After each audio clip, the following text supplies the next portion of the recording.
Welcome back to Movies TV Mad. You of course can follow me on Twitter at Movies TV Mad, and welcome to Friday's edition of the Doctor Who Daily. Right, for the next 10 minutes we're going to discuss toxic fandom, not just in the Doctor Who community, because I believe it's everywhere, because basically that's part of the human condition. Then we'll read a couple of modern day, present day information pieces about the new Doctor Who Series 13 coming up. A couple of Screen Rant articles to get through as well. But first let's talk about toxic fandom. Toxic fandom is one of those kind of, red rags to the bull. It's a kind of phrase to kind of put everyone in one box. It's a bit like toxic masculinity. Well, apparently all men are toxic, right? And it's all men and that kind of thing. This is the kind of era you get. And you know who creates terms like toxic fandoms. I always find it very ironic and ever so amusing when I go onto Twitter and I see the term, oh, these toxic Doctor Who fans, coming from other Doctor Who fans. So hang on a minute, you're not toxic. You purposely start posts to, wave the red rag to the bull to unemotional, intelligent people. That's the problem. And I think most of us on social media once or twice a day, me quite a bit more, kind of see something on social media and the red mist comes in and we can't help ourselves. Sometimes I have to stop myself and say, right, I'm not posting this, I'm not posting that, I'm not responding. And sometimes I try and respond in a more funny, sarcastic way. It's difficult because at the end of the day, the human condition is if you see something that upsets you, makes you angry, you're more probably prone to react to it. So I do find it amusing that the so-called toxic fans call everyone else toxic fans. The other day, someone screenshotting something from Stephen Moffat on his Instagram talking about the toxicity he received, during his time as Doctor Who showrunner. And, Stephen received a lot of shit. And some of it was wrong and some of it crossed the line, and there's no question about that. And I can't imagine how that felt like to be Stephen Moffat receiving that toxicity. But I will say this, Stephen Moffat at the time was very arrogant and was waving himself the red rag to the bull. So it's very easy to talk about toxic fans, but we've also got to talk about each person in the fandom and people making Doctor Who and people who have ownership of the Doctor Who IP. What are you saying? Are you winding people up on purpose to try and expose this toxic masculinity, this toxic fandom? That's the thing. We've all got a responsibility about how we treat each other. But it's not just about direct contact with each other. It's what we post about Doctor Who that matters. So if we're on the wind-up all fucking day, what do you expect? What kind of reaction do you expect to get? When Jodie Whittaker's opening kind of statement after being cast as the Doctor is, it's okay men, don't be afraid of us women, I'm a feminist. Well, what do you expect? What do you expect you're going to get? What is you being a feminist got to do with Doctor Who? Why are you telling men not to be intimidated and afraid of you? It's the talking about how much you love Doctor Who and how you're going to make it great. Then you would have had a few more welcomes. There still would have been, sexist people out there who didn't want a female doctor. I get it. And there's nothing I can do for those people, and I can't defend those people either. The point is, I've always tried to be very constructive when I talk about Jodie Whittaker and made it clear her being a woman isn't one of my issues with her portrayal as the Doctor. In fact, her portrayal really isn't the issue. It's the way that she's been written. That's the big issue. And yeah, she is trying to be another David Tennant, and it doesn't work because she hasn't created her own characterization for the Doctor, and this is where it's gone wrong with her and Chris Chibnall. But the toxicity in the Doctor Who fandom was here way before Jodie Whittaker and Chris Chibnall. It really took seed, when Stephen Moffat took over. The fans became very toxic and angry. Stephen Moffat was winding people up. Stephen Moffat was doing things with Doctor Who that people were getting angry about. But of course, we can't start threatening people and being abusive and aggressive to people because they're not writing the kind of Doctor Who that maybe we want. I'll be honest with you. in the initial early days of the Moffat era, because I was so in love with Russell T Davies, David Tennant and Christopher Eccleston, Moffat had dramatically changed Doctor Who so quickly, I just couldn't get used to it. And I was watching it. I mean, I think I always enjoyed season 5, and I thought it was kind of a solid season, and actually kind of an exceptional season as well. But I still didn't really get into Matt Smith's Doctor until The Snowman. It took me a long time. But then again, it always takes me a long time to get into the new Doctor. By the time I get into them, they're regenerating into another actor. But unfortunately, that's the concept of Doctor Who.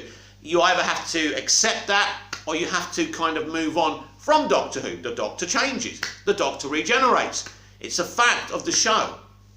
So I didn't get into Moffat's way of doing things for a very long time. And I wasn't enjoying myself. And I feel, constructively critical of what Moffat was doing, even thinking at first maybe he was the wrong guy to do this. Now, at first, I championed Moffat coming in, not because of what's it called? The episode everyone loves him for during the Russell T Davies era. What is it? Blink. That's it.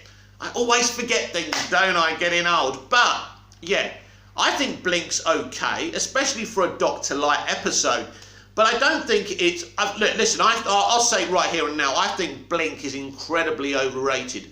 I really, really do. And it's not one of my favourite episodes. And I think the Weeping Angels are ever so overrated and overused. They should have only been used in Blink. He's used them too much. And then he tried to use them in that spin-off. Do you remember that spin-off that flopped and didn't do very well? Class, because they've been talking about Class as well.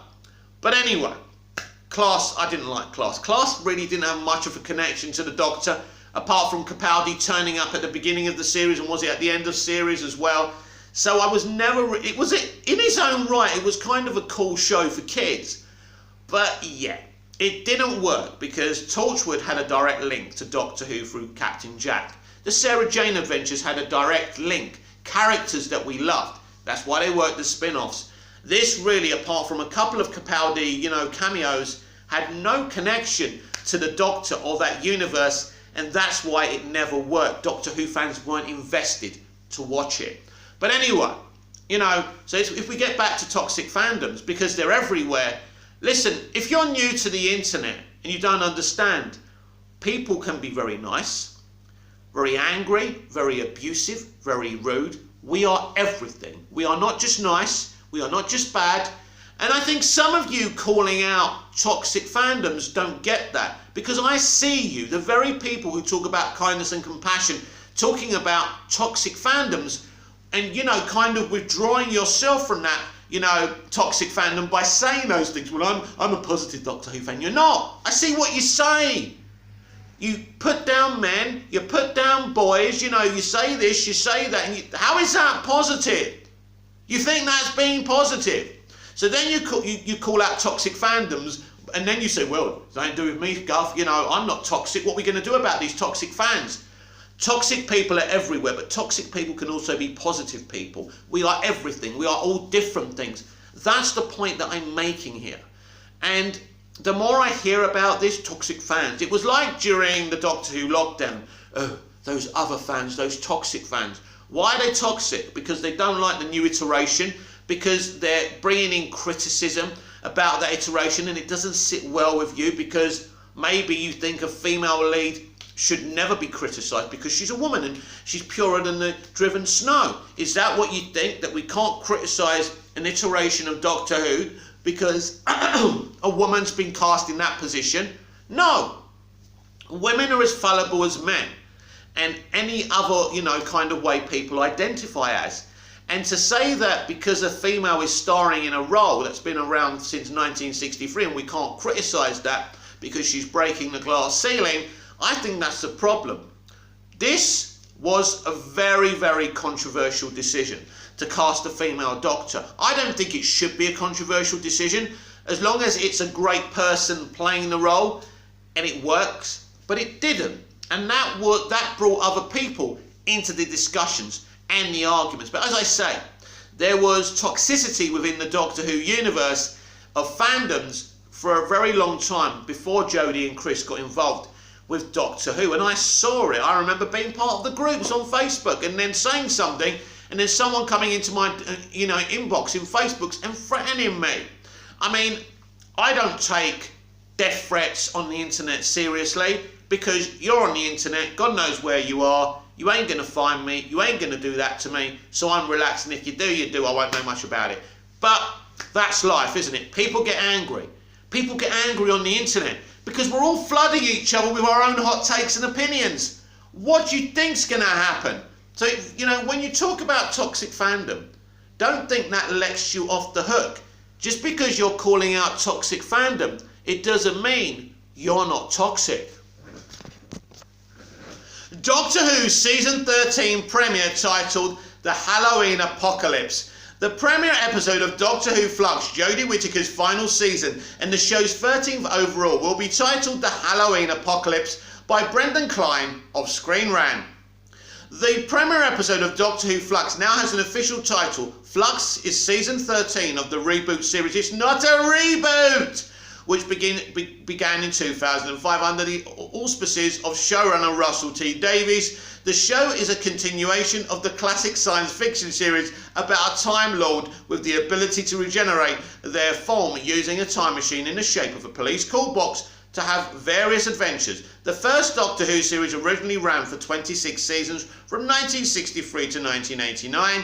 Season 13, which has already wrapped filming, will be the final outing for the current Doctor played by Jodie Whittaker, the 13th actor to embody the role. Following her departure, Russell T Davies is set to return into Doctor Who for season 14. Flux will follow the Doctor and her companions Yaz, Mandip Gill and Dan John Bishop as they face the emergence of a deadly threat called the Flux, which will also herald the return of Sontarans, the Ood and Weeping Angels. We're just talking about them, weren't we, being overused? Anyway, the Sontarans, the Ood and the Weeping Angels.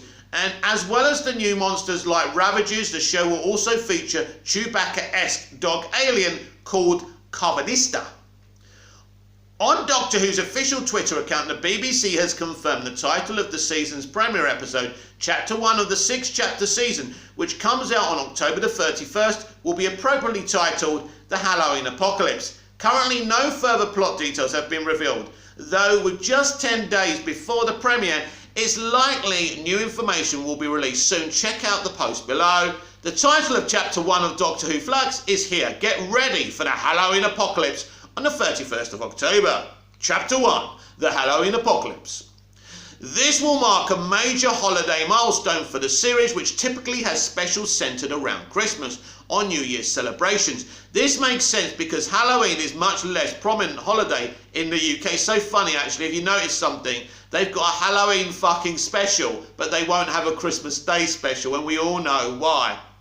Then in the United States, while previous Doctor Who iterations have aired on or around Hollywood and the holiday has been part of comics or novels in the extended franchise, the holiday itself has yet to have a major influence over the plot of an entire episode.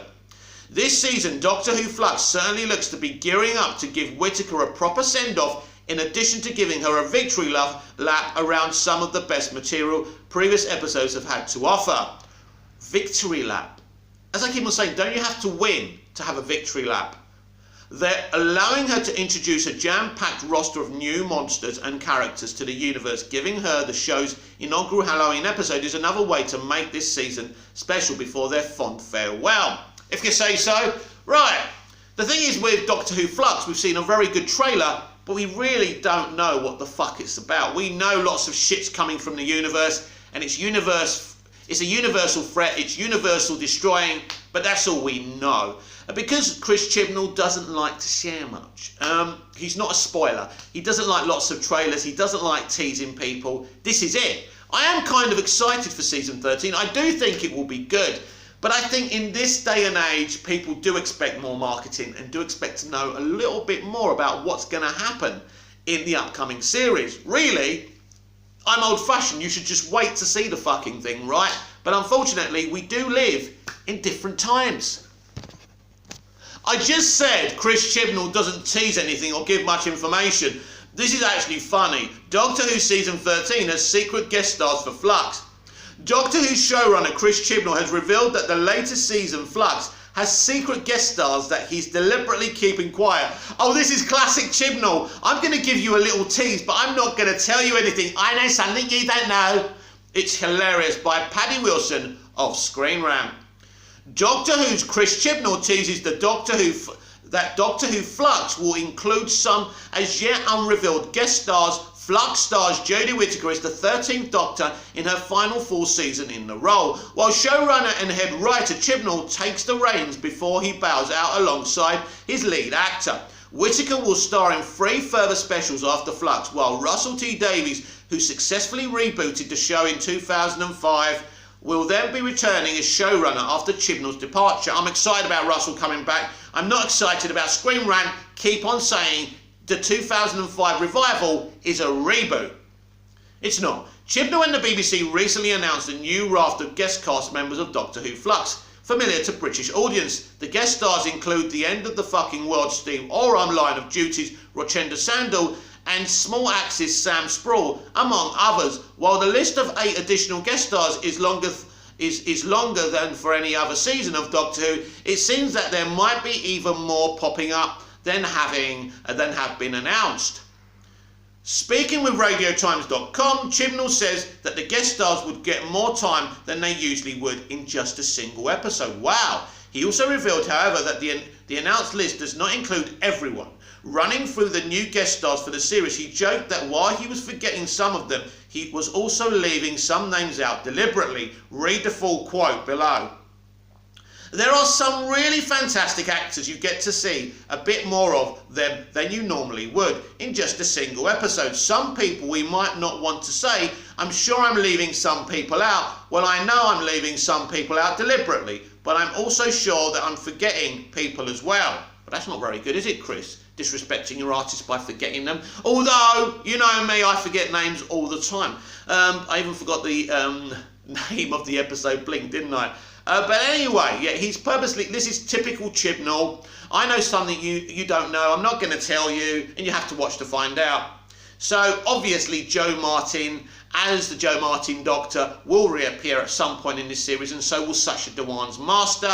Maybe he'll be helping the Doctor this time, who knows?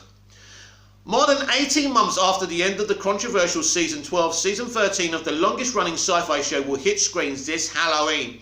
Officially titled Doctor Who Flux, Season 13 will be a shorter 6-episode run telling one overall story. Along the announced guest stars, John Bishop will be boarding the TARDIS as a new companion, joining Mandy Gill's Yaz. Keeping quiet on guest stars is nothing new for Doctor Who. In Season 10, for example, John Sim returned as the Master nearly 9 years after his last appearance, even though that was the worst kept fucking secret, wasn't it? Which was not revealed by the Doctor Who team. No, it was revealed by everyone else but the Doctor Who team. More typically, however, guests will be announced, but later revealed as playing another character than first expected. Derek Jacobi, for instance, was revealed as an incarnation of the Master in a similar way to Michelle Gomez's Missy. It may be that Chibnall is deliberately keeping quiet, you think, because the secret cast members are returning characters. As Chibnall reaches the end of his tenure, he might choose to bring back Jo Martin's fugitive Doctor, yeah, or Sacha Dhawan's Master, definitely, to help and hinder the 13th Doctor. The 13th Doctor in her final stories. To reveal them now would reduce audiences' surprise when they appear on screen, as Jodie Whittaker has filmed her Doctor Who regeneration scene. The one cast member fans are most eager to see revealed is her successor. Before that, however, audiences will need to tune in on October the 31st for the Halloween apocalypse to get a glimpse of the announced and secret guest stars. Ooh, I can't wait, honestly. Very excited for Doctor Who Flux. So, let's go back to Jo Martin, who's supposed to be the Doctor, and Sacha Dhawan, who is the Master. Or is he? This Master really shouldn't even exist. Think about that. What if Jo Martin's Doctor and Sacha Dhawan's Master are actually the same person? And maybe they're both a version of the Doctor. How about taking a think about that until I see you next time? This has been the Doctor Who Daily. I am Mick, your host with the most. Just ask your girlfriends and your wives. I will be back tomorrow, of course, with even more Doctor Who Daily. Please like, share, comment. hit the notification button so you never miss this perfection. Please subscribe, and I will see you tomorrow with even more Doctor Who Daily. Until then, goodbye.